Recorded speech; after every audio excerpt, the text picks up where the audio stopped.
Welcome to the Big Rethink, brought to you by New Cities. I'm your host, Greg Lindsay. Today is October 14, 2020, and more than 216,000 Americans have died from COVID to date, among more than 1 million people worldwide. My guest today is the Wall Street Journal's Ryan Dezember, author of Underwater. He's been doing some amazing reporting over the last few years of the various large private equity funds, Blackstone and others, who have bought up tens of thousands of American single-family homes through their various investment vehicles in an effort to basically create the house, the American white picket fence house, as an asset class and create a permanent class of renters, but therefore depriving the American dream from potentially millions of Americans. Ryan's going to be on in just a bit to talk a bit about how the COVID K-shaped recovery has breathed new life into their ambitions and what it means for the future of American housing. But before we get started, I would like to acknowledge that I'm joining you today from unceded indigenous lands. The Kaniki Nation is recognized as the custodians of the lands and waters in which I am joining this gathering today, albeit virtually. And I encourage all of you to go to native-land.ca to learn more about the territory you're tuning in from. But with that, let's get on to the slides. So as many of you know, and seen me on here before, I'm putting out a new report for New Cities, which we're now calling the Millennial Dilemma. And we're basically arguing that the millennial generation, as it enters its 40s, needs a bailout. Whether it's unaffordable housing, whether it's a lack of childcare, whether it's any number of sort of areas, this is the generation due to having the second financial crisis in its lifetime, is facing some of the weakest lifetime earnings. And so one of our proposals and one of the aspects of the report looks into the fact that yes, millennials, it's not that millennials don't want to own a home, it's that it's become increasingly harder, partly due to the competition from private sector actors. But meanwhile, the U.S. housing market is going gangbusters.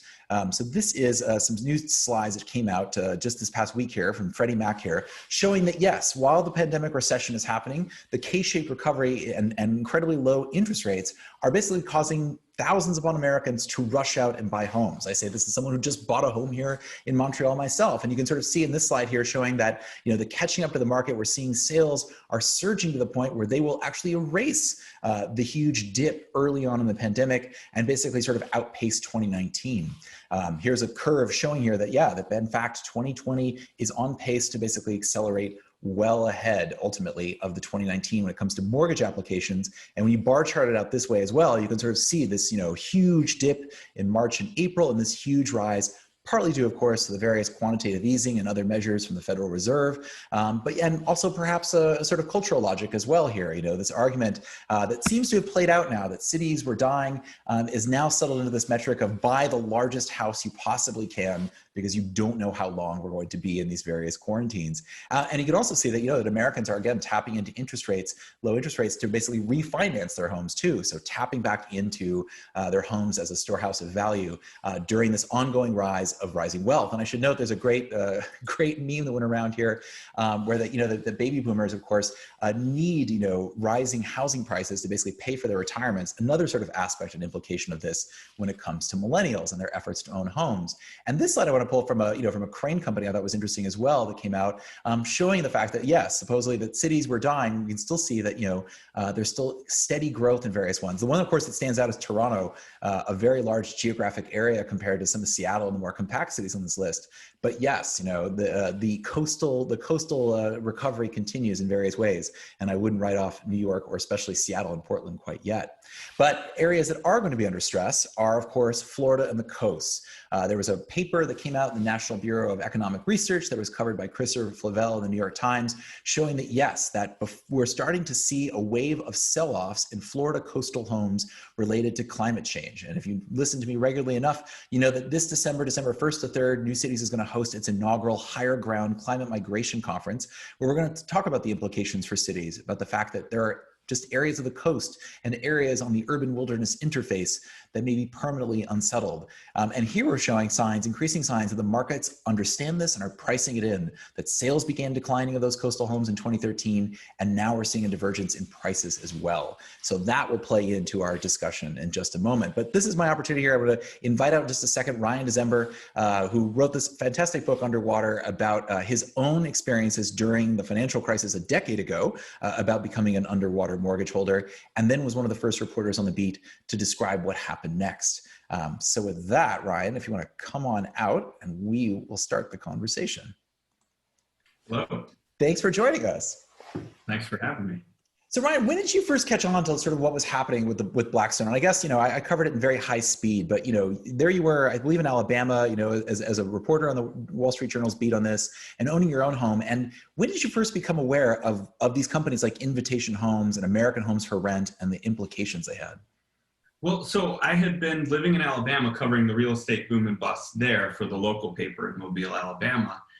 I joined the Journal, and it was just sort of happenstance that I was assigned to cover Blackstone right around when they started buying homes by like the tens of thousands. By that time, I had a house that I had become a reluctant landlord myself. I was renting from a distance to someone. It was very expensive. I lost a lot of money every month and a lot of sleep. And it was just, all the sort of things you can imagine going wrong, problem tenants and things breaking and you being, 1,000 miles away and not able to fix them yourself. All those things were happening. And here I am, covering Blackstone, and they're buying $150 million worth of homes, a week at their peak off the courthouse steps. And so I was just like, my initial reaction was like, I have one and it's a nightmare, and you're buying that many, like you're crazy. But what they had that I didn't have was they had scale. They had a lot of technology. This was 2012, 2013 when they were really ramping up and buying houses. And, I don't think they could have done it without the iPhone and, the sort of leap in mobile computing that we've had. That was sort of, that combined with the, 40 cents on the dollar homes that they were buying. Those two things happened at once and sort of enabled them to then just sort of really conquer this final frontier of institutional investing. They've done shopping centers, office malls, timberlands, basically everything has ended up in a REIT that you can think of. Here was a chance to do single family homes. So being a landlord in that situation, at that same time, I was like, this is, again, you guys are nuts. What are you thinking? I was obviously wrong. They've made a tremendous amount of money and really built these companies to last. And, even for several years, the questions persisted that, well, maybe they're renting them out, but then they'll just sell them when the market comes back. And what we've seen is that that's not the case. They've consolidated and they are growing now again without, as your slides show, there's no discounts out there in single family homes, really. Well, before we get to what they're doing now, can you talk for a moment about, obviously the fact that they were able to buy tens of thousands of homes from the courthouse steps, as you put it, was due to, of course, the massive evictions of the financial crisis and right. What little was done to help homeowners then too. How do they buy? They had agents in various courts and they were signing them up there, or how do they go about doing that? Yeah, they just enlisted. Now Blackstone, they tied up with a group out of Phoenix that was, they were actually investing in trailer parks, which is sort of a whole nother topic, but a very lucrative thing to be a landlord of. And there was a group out there called Treehouse Investments. It was, doctors and dentists money and, a few rental executives. And they teamed up their ability to manage properties and their skill. Now that group in Phoenix, which was, a hot spot for foreclosure, they shifted into, let's start doing single family homes. We're already collecting rent. We're already buying properties and managing, properties that aren't, under one roof, like an apartment complex. And Blackstone, after, auditioning all sorts of people like this, because there's always been landlords out there that have some scale, but it's usually limited to a region at most, maybe a few thousand homes. That would be sort of extreme, not tens of thousands now. And Blackstone found these folks, built this company, Invitation Homes. American Homes for Rent was built by the folks behind Public Storage, which actually the Canadian head of Public Storage is a guy named Dave Singlin, who's running American Homes for Rent now. You had Barry Sternlicht from the hotel world. You had Tom Barrack, all these sort of financiers. And then they teamed up with people on the ground who, knew how to buy a foreclosed home, knew how to do a fix and flip to rent, knew how to collect rent, from a lot of different doors. So they hired these people. And then of course it was just like a logistical thing where, usually they buy a company and they write a check for a few billion and they borrow a few billion and they buy the company. Same idea here, equity and debt, except for this time they had to basically put the money in basically duffel bags and send individuals to buy a house on the courthouse steps or inside the courthouse or wherever the jurisdiction sells foreclosed properties. And so, yeah, it was just like sort of like a big land rush. They would hire teams of people to It was very analogous to what happened in the early days of the shale drilling boom in the U.S., where That's a telling metaphor. Yeah, and it was just like, try to get the leg up on somebody, get to the auction first, or get the roll of non-performing loans from the bank first, and it's just a big rush among these folks. But yeah, they had to buy each one cash, so they're walking around with duffel bags and briefcases of cashier's checks. And there was always this group of investors that did this stuff, but on a much different scale. Somebody'd walk away with a house or two for their fix and flip remodel business. All of a sudden, here comes somebody who buys everything for sale that day. Can you also talk a bit about how the technology plays into this? Because yeah, I mean, it was assumed until very recently that the single family home as an asset class was just too unwieldy, right? Like too geographically diverse, too many individual people to deal with. I mean, obviously there's large multifamily investors, but no one had ever tried this with single family homes. The technology has something to do with it, right? This, you can have the integrated payment systems, the monitoring. Like, how else have they done this? Yeah, even just wrangling the sort of army of these home buyers, with iPads, right? They'd sit in there with, they don't have to run out and make a phone call. They've got they're sending emails and texts, and they've got for each house, they've got their maximum bids, they've got their specs they're looking for. Beyond that, like you said, it enabled them to manage these homes in an efficient way. When they started out, they had a lot of doubters. Apartment owners, primarily. Sam Zell thought it was a terrible idea. He was proven wrong, of course. But it's a lot of the people involved in this don't think that it could have happened without the technological gains, the cloud computing, the iPhone, the iPad, that coincided with the housing crash. And that really just enabled them to both the acquiring of the properties and the management thereafter. Like you said, it would be, and then they took this giant, when they're at scale, you can buy a whole truckload or a whole trainload of kitchen appliances or flooring or Sherwin-Williams paint, and make every house pretty much the same inside, so that when your repair person pulls up to the house for the leaky faucet, they don't have to go and look and get under there, take it apart, and then go to the hardware store and come back. They already know what washer's in that faucet. They already know what color paint they have to touch up. They already know the flooring so they sort of homogenized the interiors of these homes. And one of the most interesting technological things they did is they built basically house hunting computers. They took basically what they wanted and filtered all the listings they could find through these these formulas to just identify homes that would fit their bill. That at least 3 bedrooms, at least 2 baths, attached garage, good school district. Maybe there's other things like proximity to a Starbucks, which, would signify extra money, slashing around the neighborhood. They got it down to where they were looking for qualitative things. Is this does this home have a sunny kitchen, to where, they've got, machine learning stuff going on with listing photos and stuff. And that enabled them to get a jump even when home prices rose. And when home buyers came back to the market, where they could sort of not necessarily outbid, but outbuy the regular person. They didn't have to go get a mortgage. They knew within seconds of a house. The realtor, I would talk to realtors who hadn't even pounded the sign into the front yard before they're getting offers to buy these things all cash. You want to come see it? No, because we're going to gut the inside. We don't care how ugly it is.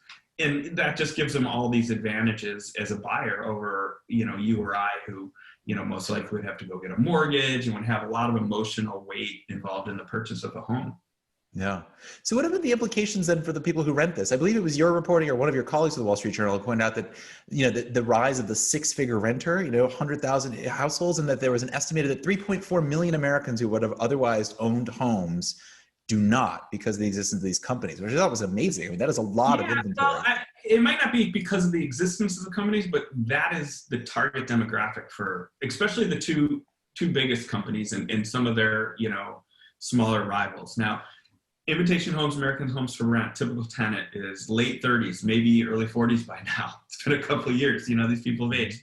Their parents, they have really good incomes, like usually a 6-figure household income. I think the average is now above 100,000 for both companies. But these people may not have the down payment to buy a house. They may not be secure enough in their employment to want to commit to a mortgage. When we did that story about the rise of the 6-figure renters, we went looking, and we adjusted all this stuff for inflation and, and parse zip codes. And you're thinking, well, it's probably a lot of New York and San Francisco and maybe some Seattle. What we found is it was the population of six-figure earning tenants was exploding in places in middle America, Houston, Cincinnati, Denver, really middle American cities. We're seeing this huge rise in, sort of, the sort of the upper ranks, the upper limits of sort of the millennial age group that you were talking about.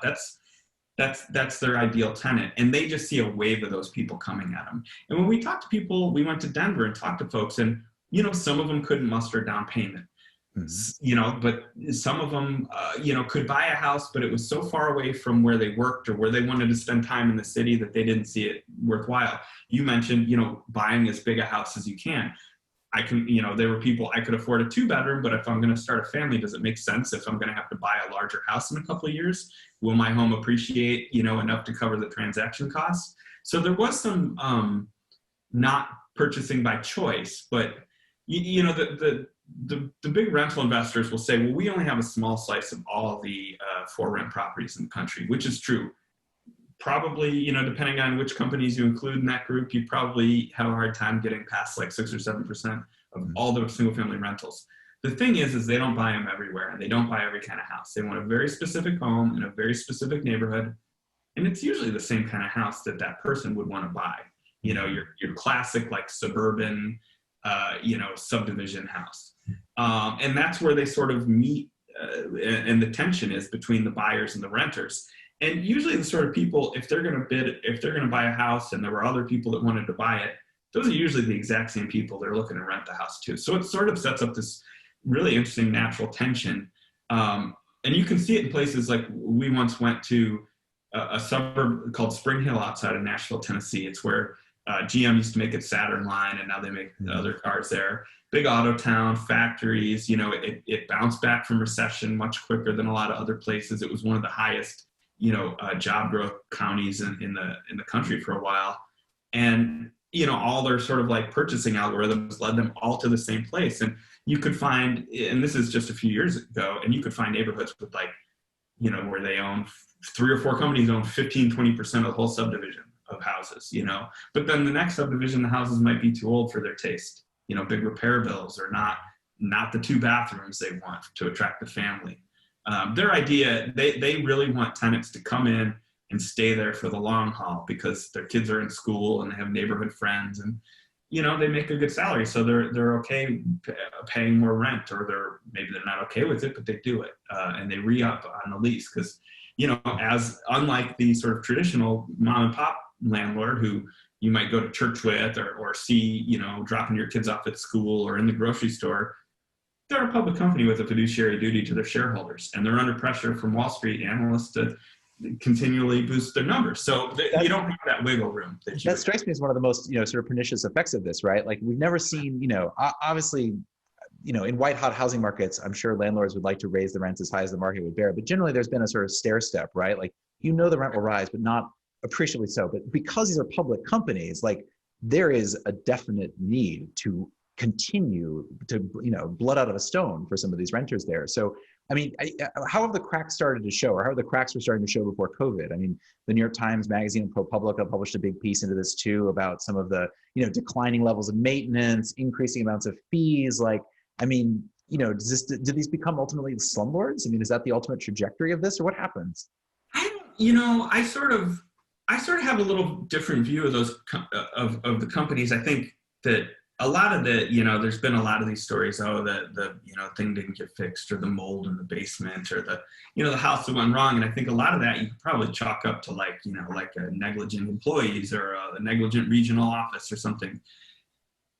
Ideally, these companies want you to stay there forever, or as long as possible. They don't want you to move. They lose a lot of money. And I learned that as a landlord. Like, the worst thing you can have happen is it'd be better to have your house burned down or blow over in a storm than it is to have somebody move out, make a mess, and then to have to not only repair that and turn it over, but to lose that, you lose 1 month of rent that might tip you into negative for the year. Now, these companies have much better margins nowadays, so that may not be the case, and they spread it all out, over, tens of thousands of homes. So I tend to think it's more on the financial side where, people are giving up their it might be really nice. You can live in this big house, anything breaks, you don't even see people. You can rent these houses without ever talking to a person or seeing a person. You can do it all on your phone, which is pretty remarkable. And I'm sure some people like it, but every check they're sending to them, Americans, I don't know about Canadians, but Americans are very bad at saving money. And most Americans really only save money by accident when they pay their mortgage every month. And if you're sending that to Invitation Homes or American Homes for Rent or any other landlord, you're not accruing that equity, which has basically kept the American middle class afloat since World War II. Without that home equity, you strip that out, they don't hold on to their share of the overall wealth. The middle class doesn't have, our pay has stagnated, right? It's the middle class. Mm-hmm. We basically don't make much more than we did 50 years ago when you adjust for inflation. But what we do have is houses that have risen significantly in value. The problem is, like, you've got people that aren't sort of getting on that equity ladder, to start accruing that. And then also you don't have somebody to take out the people who have been accruing equity, in recent years. So you not only have the problem with the millennials and like, okay, how are they going to save for retirement if they don't own homes? You have this more immediate thing with boomers, and they need to sell those big suburban houses to somebody. And if the millennials don't do it, and they maybe the Wall Street firms just buy the houses and rent them. Maybe that's how it solves. But you sort of have like the effect on going both ways generationally of this sort of disruption of the sort of system we built as like the house as a piggy bank for retirement.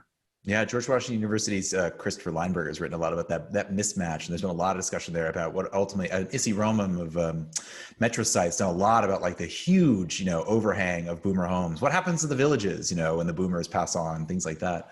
But I want to get to, I bring us back to the present here with COVID then, and how that has renewed the whole life of this. So, Blackstone had exited Invitation Homes, its vehicle for this.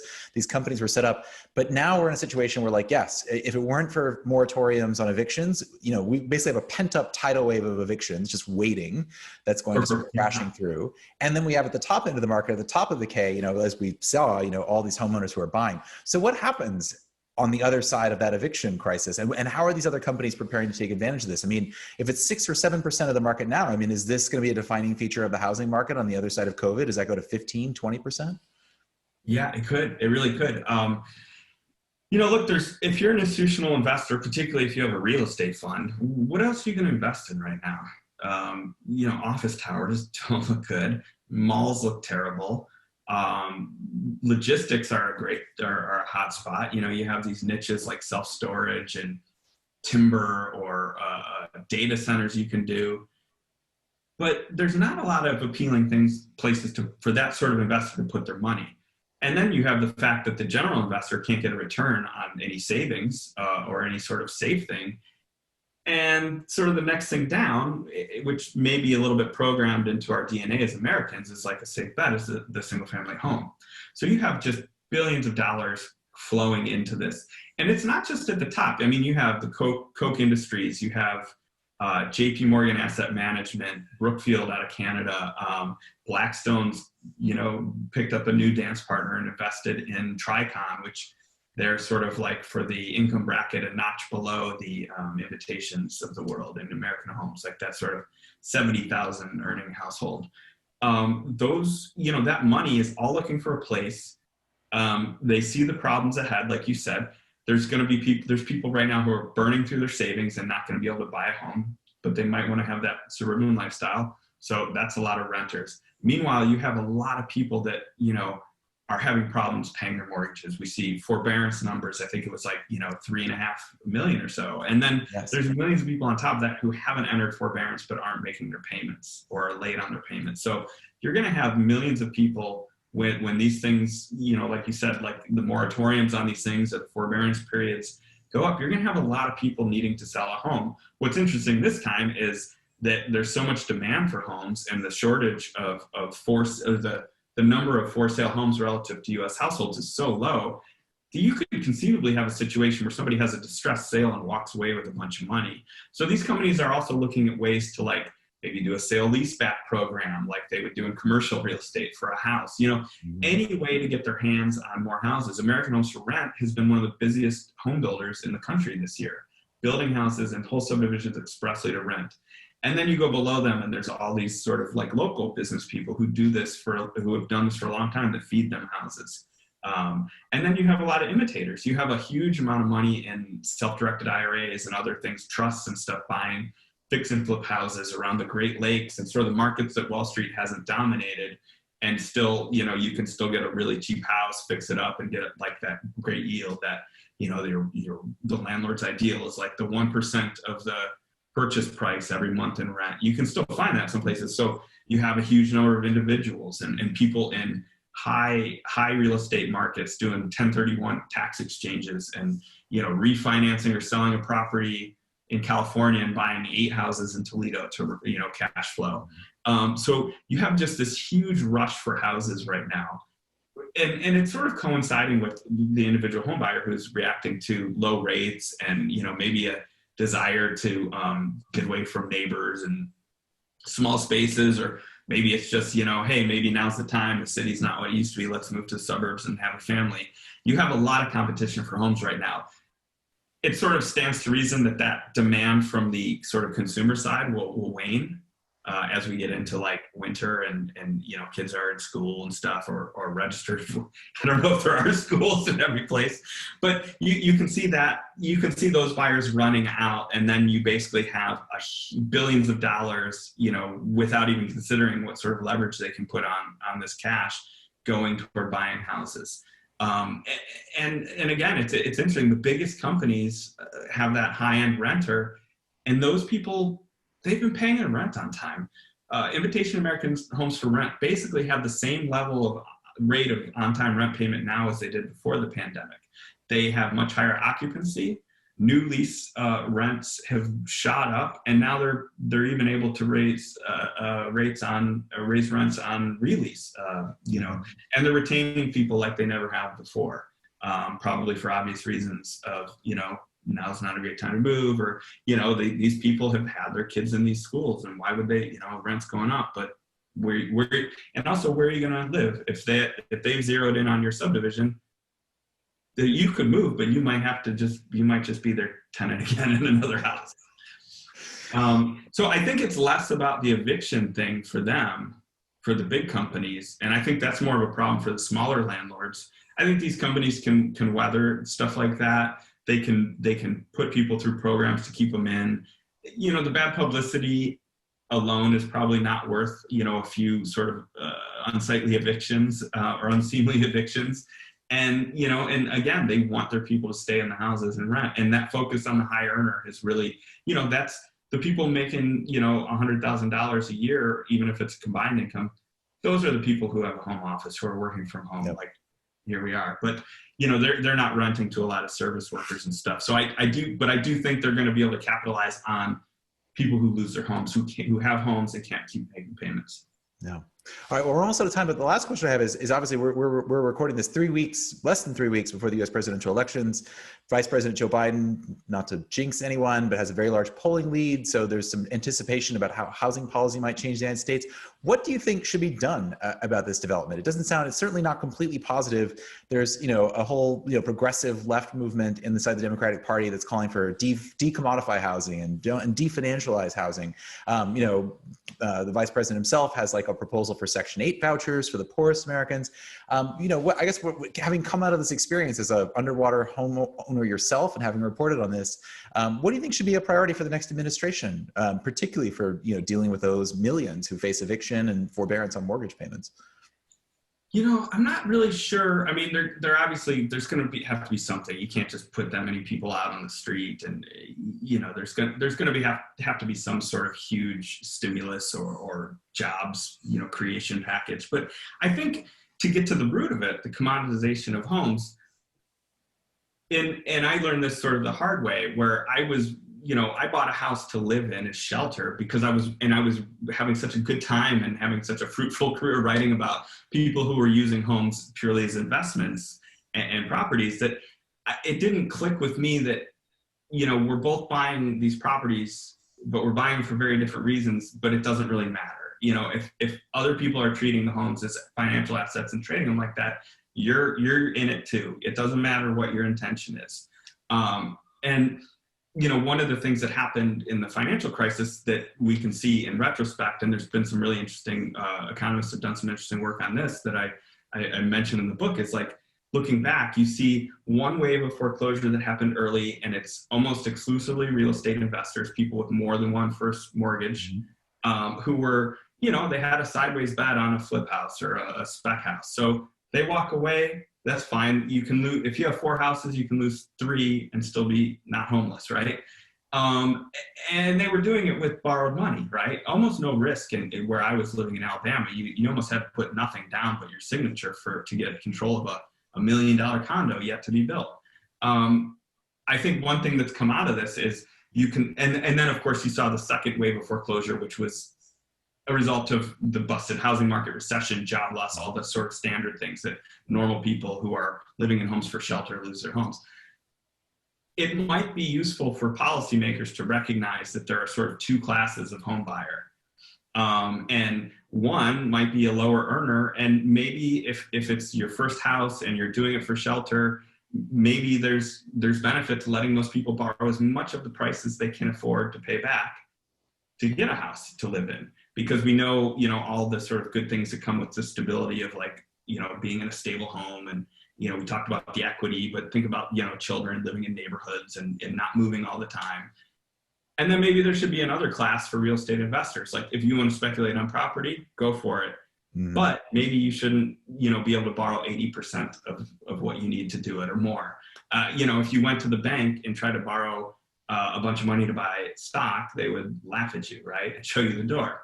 For a house, investors, no yes. problem, sign here, So maybe policy has to be tailored to recognize that there's sort of 2 classes of buyers and to set different rules for each one. And that would probably solve a lot of problems. It might make investors more careful about when they buy. And it might also free up more inventory for people that want to buy houses and help those who maybe don't earn enough or earn a lot to get into a house, and to sort of change that for the next generation in terms of wealth creation and stability and all these other things. Interesting. Well, I would say I do think America is ripe for a conversation about whether home equity should be sort of the preferred investment vehicle. But I don't think invitation homes and American homes for rent are really what we have in mind in terms of discussing that. But in any case, thank you so much for joining us, Ryan. It's been a pleasure. Thanks for having me. All right. Well, thank you all for watching. We'll be back soon with another episode of The Big Rethink, and we'll be back to cover housing soon with New City's fellow Diana Lind, who has her own book out, Brave New Home. And so we'll be hearing her prescriptions for housing as well. So until then, take care, and we'll see you soon.